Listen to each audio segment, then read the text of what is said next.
was a kind person. He was a kind person. He wasn't out to harm anyone.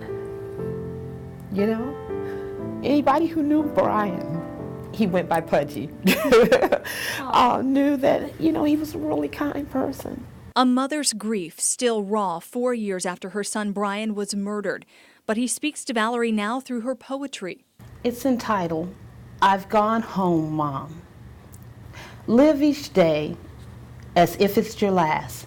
Isn't that what you said? Brian Williams' last day was May 4th, 2007. The 22-year-old was about to start a new life.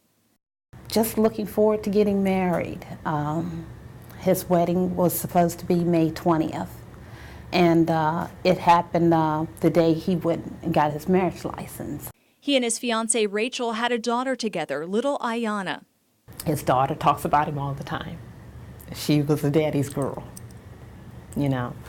And she said he lives in the clouds now, and she missed her daddy.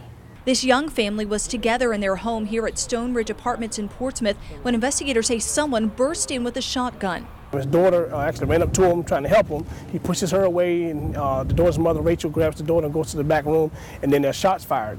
Portsmouth detective Rodney Perkins took us to the crime scene. It appeared that the assailant worked his way up the steps to the apartment, waited for a few minutes outside the apartment, and once he heard it was quiet, opened the door, came through with the shotgun. Witnesses told police the shooter was wearing a hoodie, but they got a good look at him.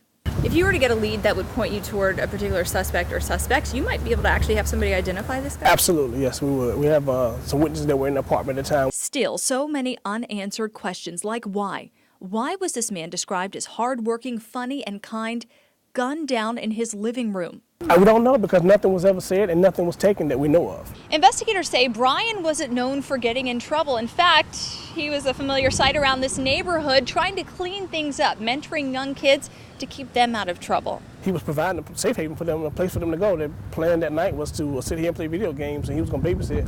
In fact, police say several teenage boys from the neighborhood were already at the apartment the night Brian was killed. Investigators think the killer left in a car that he or someone else was driving. But still, mystery surrounds this case. After all these years, Brian's mom finds strength in her faith and her memory of her son. I just wish you could hold me, Mom, as I lay here and die. I wish I could say I love you, Mom, but you know I do, and it was my time to say goodbye. I've gone home, Mom. Brian Williams, May 4th, 11 p.m. If you have any information about Brian Williams' murder, call the crime line at 1-888-LOCK-YOU-UP. You can remain completely anonymous, and if your call leads to an arrest, you could get a $1,000 reward in this case.